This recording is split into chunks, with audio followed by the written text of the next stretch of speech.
Because back in MPL Indonesia, when he was playing, that was Udil's signature pick too. Well, either way, it's game number 1 here in Land of Dawn. We're going to jump in. Tournament lives, of course, on the line in the single elimination bracket, the match. The last team that wins this will be one of the last 4 to proceed on to the next few days here as we finalize the MSC 2024 at EWC. Now taking a look at things, of course, the Nolan in the hands of Hades here hasn't popped up too much. Nolan has been a little bit slept on lately, but look at this aggression already on the top side. And that's the thing too, man, the Kaja. The Kaja played such a big role in the matches that we saw even yesterday, being a key component for a lot of the teams winning. And so far, a lot of this early poking already coming down. Okay, GB just gets on out of there. And yeah, you know, looking at the lineup too over here for Homebois, got the Warcry emblem, of course, for Chibi to roll around with this Hayabusa. Wow. And I think that's the same thing, man. The Xavier is another pick that has been sort of niche for some teams.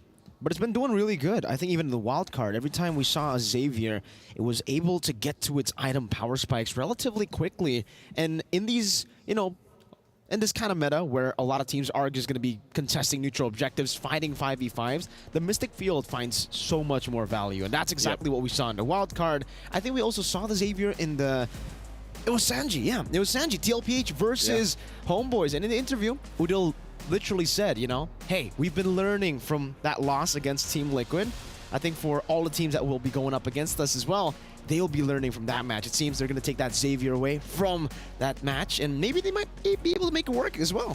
Yeah, they might be able to. And why don't you go ahead and hand me that Kit Kat right there, because we're going to have a break. I got you. Thank you very much. So, while we get to talk about some of the lineups here, of course, for both these teams still, I think Xavier's, like, one of the most powerful things about him is, remember that we were actually casting that game. Yes. Where we were counting, how many seconds that cooldown was. 11 seconds. 11 seconds.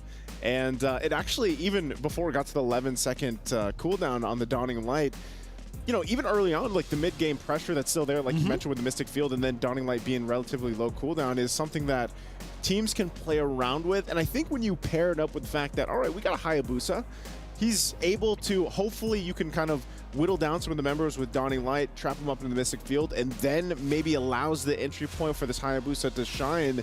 And possibly, depending on the build that's going to happen here, but I'm assuming Skypiercer might be one of the items, you know, and then you can scale off that. And I think they actually rounded up the lineup really well with having a Ruby and a Grok as well, right? You cover up the front, you cover up your ability to go ahead and peel if you need to, or initiate using that Ruby. And then, of course, these nets on the old faithful Roger.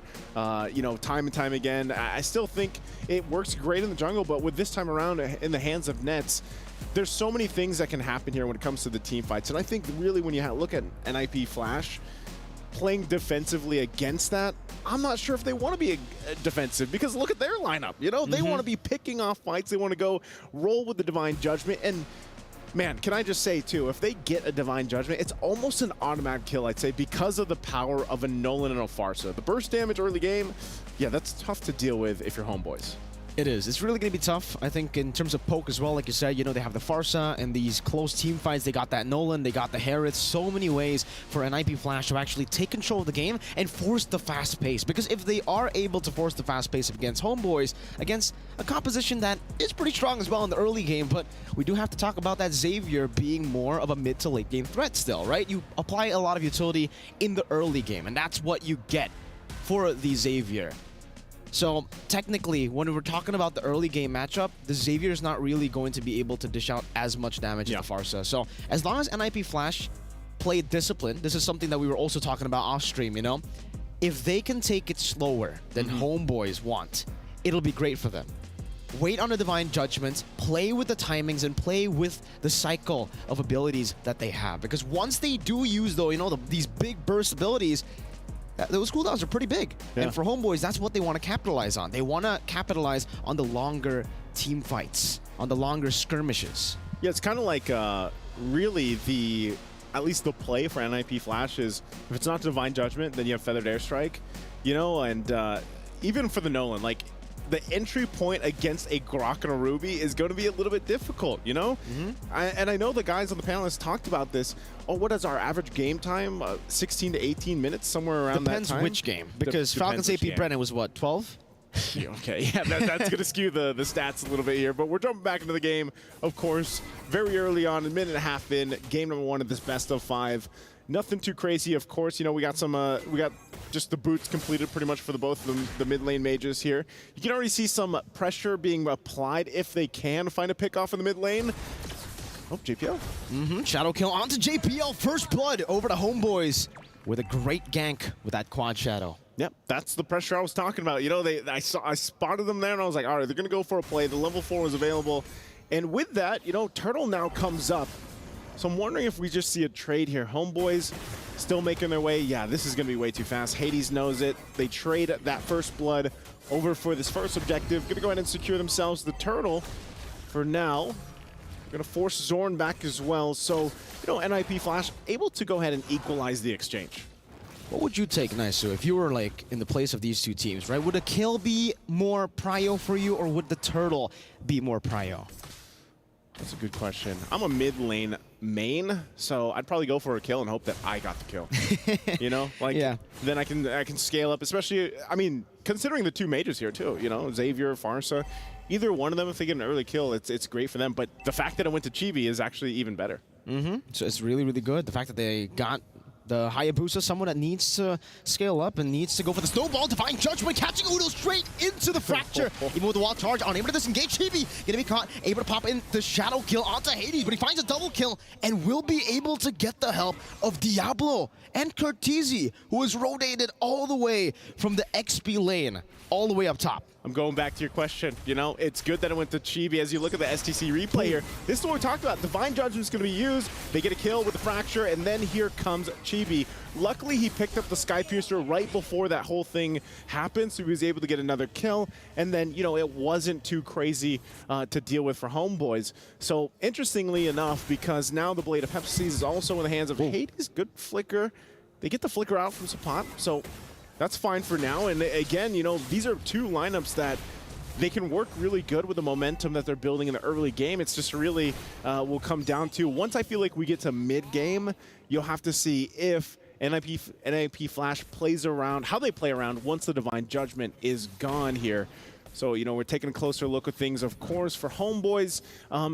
Items coming up, item check. Nothing locked in for the first items just yet, aside from those junglers. Again, Skypiercer, only 1,500 gold. Locks that in early on, and will be interesting to see if Chibi goes just that pure damage build, or he even gets a little bit of defense, because really, you know, it's just withstanding this initial Divine Judgment. You can already see it. Lockdown happens. That's a Turtle traded for Homebois. Great Mystic Field. Great zoning, too, by Zorn. Able to occupy that bush a bit faster. And now, for both these teams, you know, they're just looking for the trades. Divine Judgment now into the Fracture of the Feather Airstrike as well. The Wild Charge knocks Diablo off. Final Slash to bring Udil to the last shot of the Feather Airstrike as Curtizi flies by. And Udil's still able to flicker around as Shadow Kill connects onto Hades. And Chibi will be able to quad Shadow out. Meanwhile, down below, all alone, Sapat just munching on that turret gold as NIP Flash continue with the invade. Diablo in the bottom lane now going for a little bit of a skirmish, but it's just to back Sapat away from this turret. Okay, I mean, even with the play that they attempted in the mid lane, it was enough to also put some pressure on Nets. He had to be a little bit defensive, but luckily he has Zorn there now as well to go ahead and keep him safe for now. But mid lane, solo kill in the mid lane, assassination from Hades. In the bottom lane, a trade back as Diablo was ganked. Two members falling on different sides of the map, but Hades, that's an item power spike. That's an SP. He's got the Sky Piercer. He also, again, earlier, he had the Blade of Hephaestus, all right? So it just seems like Chibi is making good grounds, too. He's got the Fury Hammer now, working on his next item. But, you know, so far, both teams still trading across the map. This is going to be a little bit of a gold lead now, though, for NIP Flash as they work around this. I think for Homebois, man, you're going to be wanting to shut Hades down at this point because of, you know, I was saying earlier, Nolan, it's a little difficult when you're playing against this Grok and Ruby, but so far, Hades is perfectly fine. Slowly but surely, it seems, you know, for both these teams, they're just taking it as slow as they can. They're trying to look for these trades, waiting for those item power spikes. And the way it's going right now, it does feel like for Homebois, they should be able to scale up for Udil's power spike, but the fact that he's been picked off twice means that it's going to be quite tough for him to even reach that mid game. NIP Flash with Hades having a 2-level lead. This already goes against the statistics. JPL, what a read! Right into Zorn and right into everyone's damage. The collapse. Now coming down, Diablo gonna be traded in, but Udil's gonna be very low. Feather airstrike, what a prediction from Curtizi. Great read on the pathing of Udil as JPL tries to go for the zone onto GB and Sapat. This is just a roamer, and he knows it. He wants to bait as many resources as he can from Homebois with that maneuver. Man, it's just like, I don't know, they're just both teams just trading after trade. You know, at this point, I'll get a kill, you get a kill. Now fighting for this third turtle. Who's gonna get this one? Let's see, that's gonna be Chibi finding the retribution. Now it's gonna be like Inform from Nets, trying to go in. Not good, I'm offended to catch them. JPL taken down by Sapat as Diablo continues the vengeance onto Sapat now. The stun, resetting the vengeance straight into the passive. Hades walks up, picks up a monster kill, and it will just be a trade again. Chibi though, no, he won't be able to go for it. Nope. He jumps in onto Vanix. Curtizi now jumping in as well. The Sky Piercer execute does too much. Vanix cannot survive, and it will be another kill over to Chibi, 5-0. I feel like this is at the point, you know, where both assassin junglers are just pointing at each other. Oh, mid lane, okay, he's gonna be fine. But yeah, they're both just pointing at each other because they're both nearly doing the same thing. They're getting picks, they're using their kits really well, plus the items that they have early on. This is where these assassins shine.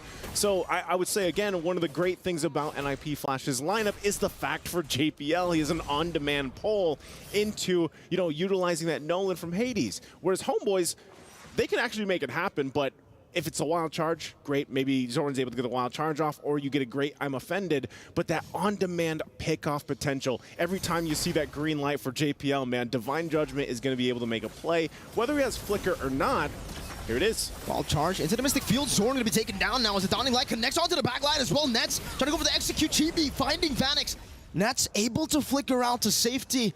It ends up being 1-for-1, but it's a gold lane for a roamer. Yeah, gold lane for a roamer. Vanix having a little bit of difficult time on this Hearth, I think, just because of how chaotic things can get.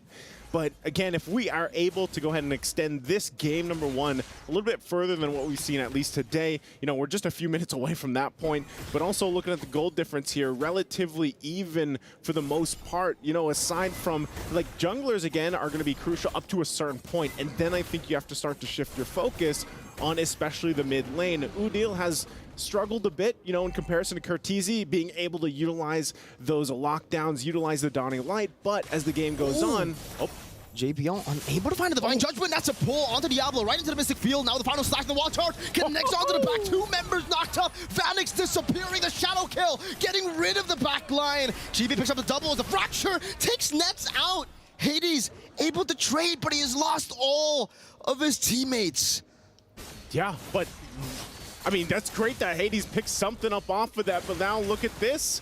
I mean, this is already going to be a Lord locked in for Homebois. I was just saying, man, the lineup that they have, you know, going toe for toe, but Homebois just demolished NIP Flash in that exchange. I've been saying, man, Homebois, they're really good in the brawls. And for NIP Flash, they really need to slow their pace down. But let's take a look at this STC replay. So good. Again, Dawning Light into the wild charge and then Shadow Kill. Look at the back lines here. Curtizi has nowhere to go. Chibi goes back, grabs the double. Good check from Hades. Like I said, he's going to be part of the big obstacle that Homebois has to get over for now. But if they manage to get a kill, man. Oh. It's onto Zorn. Divine Judgment, final slash, everything used up. It's a good pickoff. There's no trades on the board. Sapat is definitely looking for it, but he'll just be walking forward every single time. Now Shadow Kill. Not used just yet. Chibi gets out with a quad shadow. Barely. Almost gets punished. NIP Flash having a little bit of a flank right now, but nobody's really walking up. And at this point, for both these teams, again, it's like which jungler is better? Which one is going to be able to pull this off continuously until eventually they get shut down? Malefic Roar 2 on Hades is what's making him just kind of cut through everything. The penetration is there, and it looks like for Chibi, picked up the BOD. So a little more defensive has to come on here for both teams if they want to withstand that initial burst. But still, JPL doing an amazing job on the pick-off potential with the Kaja. And then we'll have to start to shift as we get to this wild charge again. Right into the Mystic Field, right into the Dawning Light. Now Hades forced back, but the Shadow Kill continues. And Hades gets out. JPL doesn't have that luxury, the same luxury to actually escape with those dashes. Yeah, it doesn't get out, but it could have been way worse than they're able to survive. At least Hades doesn't go down. Dawning Light's dropped, and this is where the point now where again, even if Udil struggled a little bit in the early game, look at him, he's got the 9 assists already. Dawning Light's already relatively on a low cooldown, and they just help push the waves in. The whole job is, all right, we're going to take control of this map. We're going to get these tier 2s down. Zorn's going to TP a little bit like we heard about, you know, and just get ready for the next objective in about a minute. But if they do this and they get all the space to work with, hey, Homebois is happy. Shadow kill on the Vanix. Oh my goodness. Barely surviving. I thought for sure the Skypiercer proc would have done it, but I feel like it's a flex. he gets out. Yeah, you know, that's just, I'm here on your base. Look at that damage. Here's the damage. Be careful, right? I'm at this point, but Hades does the same thing. It's just, you know, he can't go ahead and use the quad shadows like a Hayabusa can. So all this relatively pretty much at a stalemate for now until this Lord does come up. And I think, again, this is where you see the Xavier pick start to shine. The great thing is for NIP Flash, if they have the initiation, whether that's now at this point for Diablo, he can flicker in, get the final slash, even if JPL doesn't land a Divine Judgment, or they just kind of reverse that and follow up through it. Interesting, too, some defensive items coming up. Athena Shield now for JPL. Conceal going to be used. They're going to find Sapat here. Sapat, good pull with I'm offended straight into the wild charge, but the Purify gets him out. Diablo finding the final slash, unable to go for the follow-up. Vanix in the midst of it all, not right now. As the Mystic Field catches the back line. Diablo going to be slayed by Chibi with the assassination with a shadow kill. Now Curtizi running for the hills. Chibi going to be able to dismantle Hades. A full-on fight, and it's Homebois who get the dub everywhere. They're only able to trade for Udil, and now Vanix, the goal laner, is getting ran down by the XP. Has the Mon Force able to turn it around for a bit, but now with Chibi rotating over, Chibi dealing some damage. Vanix, able to find a double kill with the Zaman Force. Nets going back into the mid lane. Vanix versus Nets and Zorn, and he will have to concede the base turret, but he's already denied the Lord from Homebois with that play. Vanix has had enough. He's had enough of what's happened in the early portion of the game, and he goes and shuts down Chibi. And so both junglers went down in the whole exchange over the course of that. But man, by the hands of Vanix, they actually maintain what could have possibly been a push into the base even further. So Lord's still for the taking, and now it's just ultimately a reset. Wild charge again, this time on the JPL is going to be burning down Nets with a Lycan Pounce, finding it. They're all onto the turret, or actually the Lord rather. Hades going for a Dawning Light. Oh, Zorn steals it away from NIP Flash. From the hands and the grasp of Hades, who was on it. He didn't get to retreat, gets smacked in the face by Zorn. Homebois are online. That's a grok for you. That's Zorn. You wonder what he's been TPing for? It's for these moments right here. It takes the Lord, gets the cleanup kill, and now for Homebois, they're going to be looking to march into possibly ending the game if possible. Curtizi does pick up a Divine Glaive. There's a couple crowns over here. They might be able to clear the waves out enough unless Homebois forces this game to end here. Lord makes its way to the base. It's a big Lord into the base. I'm offended, connecting on the JPL, bringing it back into the Mystic Field as well. The Divine Judgment catches him with the final slash, bringing Sapat all over to the base turret in the bottom lane. Still Chibi with a shadow kill, jumping back and forth of the quad shadow. Sapat finding a double, Curtizi low. Doesn't have the feather airstrike. Spot turns him down, puts him down as well. He can go for the winner crown, but not for long as he gets caught under the Mystic Field. Homebois strike first. And the Homebois